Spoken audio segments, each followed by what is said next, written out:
W.F. Howes presents an unabridged recording of It My ADHD? Navigating Life as a Neurodivergent Adult by Grace Timothy, narrated by me, Grace Timothy. Introduction. It's nearing the end of 2020. I am 37.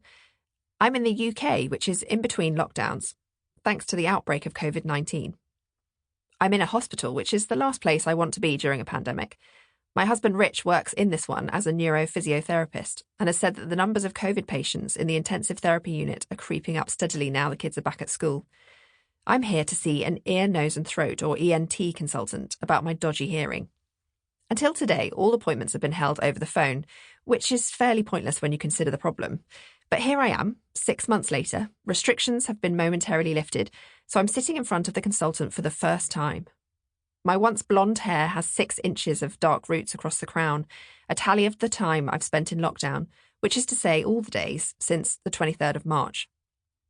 If this whole pandemic had happened while I was still working as a beauty editor in magazines, I suppose I'd have had to brave the salons.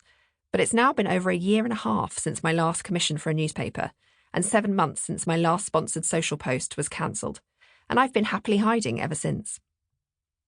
I love lockdown. I rarely say so, not just because it's an unnerving privilege to find any positives in it, but because Rich will worry that I'm retreating from the world again. Truth is, I thrive in this setup, especially since my part-time job as a copywriter was furloughed, so I haven't even had to work much this year. I relish the life of a recluse, at least in the short term. With fewer demands on me, I perform better, looking after my daughter, cooking meals, defleeing the cat, calling my mum, staying on top of the patch of mould in the bathroom, reading the news. I've been mending ripped sweaters and sewing on buttons for Christ's sake. I've removed the covers from my daughter's car seat and washed them. The 4-year-old chocolate milk stain is gone, just like that. I'm not drinking as much alcohol.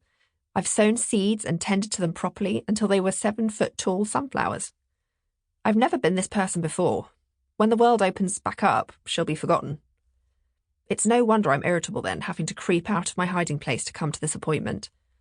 I've had to sit for over an hour in a waiting room for this largely silent consultation. Several of the nurses bustling back and forth are wearing their masks as chin hammocks, so I have a dry mouth and a sinking feeling in my stomach. My leg bobs up and down as the consultant silently scrawls his notes. By the way, pandemic anxiety is almost universal. This is a normal reaction to the COVID-19 crisis we're in the middle of, I'm told. Any mention of normal calms me right down. Even the unflappable, perpetually underwhelmed Rich has shown signs of... Sample complete. Ready to continue?